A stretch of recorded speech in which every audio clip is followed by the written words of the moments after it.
Sexuality غلط ہے صحیح ہے, میرے پاس کیا ہے غلط, مجھے کانفیڈنس ہے. کیوں بھائی؟ یار قرآن کہہ رہا ہے کہ آئیے غلط. اب اللہ سے کون لڑے بھائی؟ مجھ سے کوئی پوچھے مفتی صاحب شراب پیتے ہو؟ الحمدللہ نہیں پیتا. کیوں نہیں پیتے یار؟ تھوڑا سا آپ کی تو ٹینشنیں زیادہ ہیں. ایک آدمی ایک ٹینشن میں پیتا ہے, جو 3 ٹینشنیں ہوں گی تو اس کو تو 3 بوتلیں پینی چاہیے روزانہ.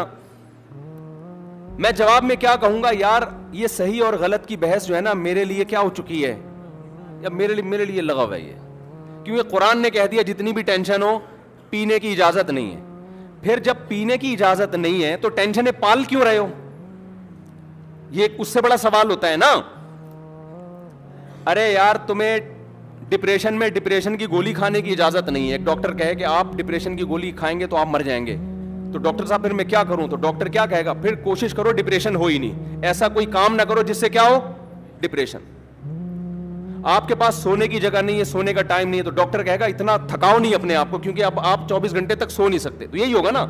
تو ہمیں اسلام ٹینشن ختم کرنے کے لیے شراب پینے کی اجازت نہیں دیتا.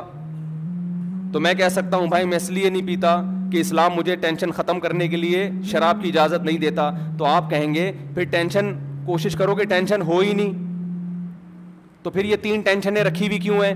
میں کہوں یار یہ ایک چیز بھی میرے لیے کیا ہو چکی ہے, یہ چیپٹر بھی اللہ نے کیا کر دیا ہے کلوز کر دیا. اللہ نے کہا یہ والی ٹینشن رکھو.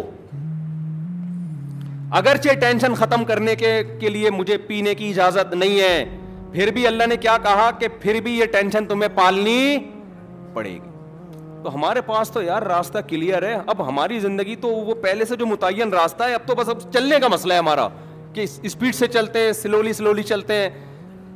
قیام و طعام زیادہ ہو رہا ہے تو توبہ استغفار کر کے واپس ٹریک پہ آؤ, ٹھیک ہے نا. ہمارے پاس راستہ روز روشن کی طرح کیا ہے, مسلم کے پاس کلیئر ہے, گورے کے پاس نہیں ہے, ہندو کے پاس نہیں ہے, سکھ کے پاس نہیں ہے, یہودی کے پاس نہیں ہے, عیسائی کے پاس نہیں ہے. تو میں تو میرے بھائی اسلام سے محبت کرتا ہوں, مجھے اسلام نے 2 اور 2 4 کی طرح بتا دیا. آپ کے پاس یہ آپشن ہے, بچے 2 ہوں کہ 3 ہوں, تیسرا ہو جائے گا تو ٹینشن, خرچے کہاں سے پورے ہوں گے. یہ بحث میں آپ پڑھو گے, میں تھوڑی پڑھوں گا. مجھے اسلام نے کہہ دیا بھائی یہ اس نیت سے تمہیں نسل روکنے کی اجازت نہیں ہے, رزق میرے ذمہ. اب میرے اگر بچے ہو بھی جائیں زیادہ اور بالفرض اللہ نہ کرے وہ غربت مہنگائی کی وجہ سے ٹینشن میں بھی آ جائیں, تو میں غربت مہنگائی کم کرنے کی ٹینشن تو لوں گا, یہ ٹینشن نہیں لوں گا کہ اتنے پیدا کیوں ہو گئے. آپ کے پاس تو ڈبل ٹینشن ہے, آپ کا تو ایک بھی ہو گیا نا, اور بالآخر غربت کی وجہ سے اس کی فیس ادا کرنا ممکن نہیں ہے, تو آپ تو ایک کی بھی ٹینشن لوگے. کم بخت یہ جب پیسے تھے نہیں تو پیدا ہوا کیوں, یہ کام میں نے غلط کیا, اس پہ آپ رو گے.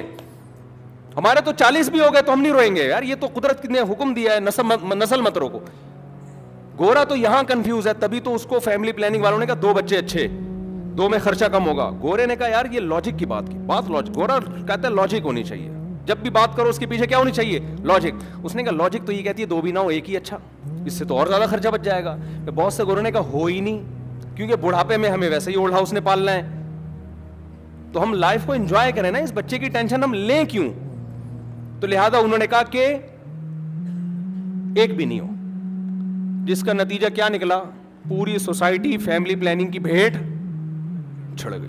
ایسا گروتھ ریشو نا گوروں کا یوں ہی جا رہا ہے. ابھی میرا یورپ کا سفر ہے تو میں اسپیڈ بڑھواؤں گا تھوڑی وہاں جا کے. میں جہاں بھی جاتا ہوں نا گروتھ ریشو بڑھوا کے آتا ہوں الحمدللہ. تو ابھی میں جاؤں گا انشاءاللہ, گورے بھی تو بیان سنتے ہیں نا, تو اسپیڈ بڑھواؤں گا میں کہ بھائی انسانیت کا خیال کرو, انسانیت تباہ ہو رہی ہے. آپ کو پتا ہے کووڈ-19 سے جو تباہی آئی ہے نا, یہ ماہرین کی رپورٹ ہے کہ فیملی پلاننگ سے جو تباہی اب فیوچر میں اس کے اثرات پڑیں گے, وہ کورونا کو لوگ بھول جائیں گے. کیونکہ اتنے لوگ مرنے سے جو آبادی کا ریشو گھٹا ہے نا, وہ کچھ بھی نہیں ہے جتنا فیملی پلاننگ سے گھٹ رہا ہے. تو کورونا کو تو یونائٹڈ نیشن بھول گئی ہے, اب وہ اس پہ لگے ہوئے ہیں کہ یار یہ بڑھائیں کیسے. لیکن ہماری یونیورسٹیوں کا حال دیکھو یار, اسکولوں کا وہی پرانے بوسیدہ جو کانسیپٹ ہے نا وہی ان کو بتائے جا رہے ہیں. تو خیر یہ بحثیں تو ہوتی رہتی ہیں. تو میرے بھائی اللہ کا شکر ادا کیا کرو, اللہ نے ہمیں کیا بنایا, مسلم. اور پھر ایک بات جو میں نے آیت پڑھی تھی, اللہ کہتے ہیں اللہ کی قسم یہ اس وقت تک مومن نہیں ہو سکتے جب تک آپس کے اختلافات میں اسلام سے فیصلہ نہ کروائیں. اگر آپ آپس کے اختلافات میں اسلام کے علاوہ کسی اور سے فیصلہ کرواتے ہو, پھر آپ کے شناختی کارڈ میں مسلم ہونے سے اللہ آپ کو مسلم نہیں مانتا. تو جب اسلام ایک نعمت ہے تو ہر فیصلہ کس سے کرواؤ؟ اسلام سے کرواؤ. طلاق کا مسئلہ ہو, وراثت کا مسئلہ ہو, گھریلو جھگڑوں کا مسئلہ ہو, کاروبار کا مسئلہ ہو, ہر چیز میں آپ نے کس سے فیصلہ کروانا ہے؟ اسلام کیا کہتا ہے؟ اسلام کی بات آ گئی, ختم. کہ بھائی اب نہیں. مجھے یاد ہے ایک صاحب نے, ان کا بیٹا ہوا, وہ حارث نام رکھ رہے تھے, بڑا خاندان میں جھگڑا ہو رہا, تو کہتے ہیں یار اس کی کوئی, میں نے کہا مجھے ایسا یاد پڑتا ہے حدیث میں اس نام کی فضیلت. انہوں نے کہا بس کافی ہے میرے لیے. ٹھیک ہے نا, کیا ہے میرے لیے؟ دماغ سیٹ ہو گیا نا. تو بڑے سارے مسائل آج کل چل رہے ہیں. ایک آخری بات کرنے تو ایک جملہ بس. آج کل میاں بیوی کے جو مسئلے, جب بچے جوان ہوتے ہیں نا تو شادیوں کے بڑے مسئلے میاں بیوی میں بڑا اختلاف ہو رہا ہوتا ہے. عورت کو مان لینا چاہیے کہ گھر کا سربراہ اللہ نے کس کو بنایا؟ مرد کو. بس چھوڑو یار, اب بولے کہ یار اللہ میاں نے اس کو بنایا تو بس ٹھیک ہے, اس کا فیصلہ کیا ہوگا آخری. نہ جی نہ, نہیں ہوتا ایسے. پھر میں یہ بات جب کرتا ہوں تو اتنے نیگیٹو کمنٹس خواتین کے, تم تو بس عورتوں کے پیچھے ہی پڑے رہو. او بھائی, جو عورت کے اصل حقوق ہیں اس پر تو ہم بہت دفعہ بات کرتے ہیں اور کئی کلپ میرے پڑے ہوئے ہیں, لیکن جو نہیں ہے تو وہ اس سے گھر تباہ ہو رہا ہے نا, سوسائٹی تباہ ہو رہی ہے. اور یہ بھی ذہن میں رکھو, باپ کو اللہ نے اتھارٹی دی ہے, باپ کو چاہیے نا اپنے بچوں کے رشتوں کے معاملے میں زیادہ اپنے خاندان کو زیادہ لفٹ بھی نہیں کرائے. یہ جو مشورے ہوتے ہیں نا, ماموں سے بھی مشورہ تو چاچا سے بھی مشورہ تو پھوپھا بھی, ان مشوروں کی بھیٹ چڑھ جاتے ہیں معاملات, اور کبھی بھی آپ کسی فیصلے پر نہیں پہنچ سکتے. آپ جب سمجھتے ہو کوئی اپنے قریبی دوست یا کوئی قریبی ریلیٹو رشتہ داروں میں ہو, مشورہ اس سے لے کے اپنی رائے قائم کی, فیصلہ سنا دیا, بھائی یہ ہو گیا, دیٹس آل. تو اب پولیس کو بتائیں, پولیس کو دیکھیں, منوانا تو میرا کام نہیں ہے.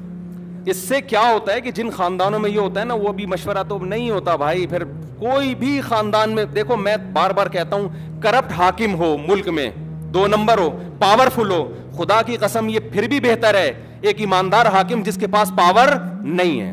جب پاور ہی نہیں ہے تو کرے گا کیا؟ وہ بیٹھ کے وہ ایک فیصلہ سنائے گا, 20 لوگ اس کی مخالفت کر کے وہ قلعدم کر دیں گے. پاورفل حاکم ٹھیک ہے کچھ گڑبڑ بھی کرے گا, لیکن پھر بھی حاکم ہونے کی وجہ سے پوزیٹو کام وہ زیادہ کر جائے گا. تو اسلام میں حاکم کی بڑی ویلیو, اور حاکم کی ڈیفینیشن کیا ہے؟ جس کے پاس پاور ہو. پاور ہی نہیں ہے نا, تو پھر یہ جو ہمارے ہاں اتنی اکثریت سے اسمبلی میں آئے اور اتنی نہیں ہو سکی جتنی ہونی چاہیے تھی. تو کراچی میں گٹر کے ڈھکن کم از کم لگنے والے نہیں ہیں. کوئی پاورفل حاکم ہو کراچی میں, پورے اختیارات اس کے پاس ہوں, پھر اگر گٹر کے ڈھکن نہیں لگیں گے تو کم از کم اب اس گھر کے باہر جا کے احتجاج تو کریں گے نا, یار ڈھکن تو لگا دو خدا کے بندو, کچھ تو ہوگا نا. کتنا ہی ظالم ہوگا, ہم کہیں گے ڈھکن چور چوری کر رہے ہیں, چوروں کو روک لو, خود چوری کر لو جتنے کرنے ہیں. وہ کتنے ڈھکن چوری کر لے گا یار؟ لیکن ابھی تو ڈھکن چوری کی کھلے عام اجازت ہے. ہم پیسے سے خرید کے ڈھکن لگاتے ہیں, کوئی بھی اٹھ کے چوری کر کے چلا جاتا ہے. ہم اپنے مرغے کی حفاظت نہیں کر سکتے. کراچی میں مرغا چوری ہوا ہمارا, کیا کیا چوری ہو رہا ہے, لوگوں کی لاشیں گر رہی ہیں. وجہ کیا ہے؟ کوئی پاورفل ہے ہی نہیں, حاکم ہی نہیں. اس کے پاس جاؤ کہہ رہے یہ میرے اختیار میں نہیں, ادھر جاؤ کہہ رہے یہ تو ان کا کام ہے. تھانے کے پاس اختیارات نہیں ہے. آپ کے ادھر چوری ہوئی ہو, آپ اس تھانے میں جاؤ, بولے یہ میرا علاقہ بنتا ہی نہیں ہے. ابے پہلے میپ سے یہ تلاش کرو یہ کس کا علاقہ بنتا ہے. بہت بڑی ٹینشن ہے میرے بھائی. تو کہاں سے کہاں بات چلی گئی. تو گھر کا سربراہ بھی جب تک ایک پاورفل نہیں ہوگا نا میرے بھائی, گھر میں تباہی بربادی کے علاوہ کچھ بھی حاصل نہیں ہوگا. تو اسلام کی قدر کرو, اسلام کو فالو کرو. نعمت کا تقاضا یہ ہے کہ اس کو فالو کیا جائے. اللہ تعالیٰ سمجھنے کی, عمل کی توفیق عطا فرمائے.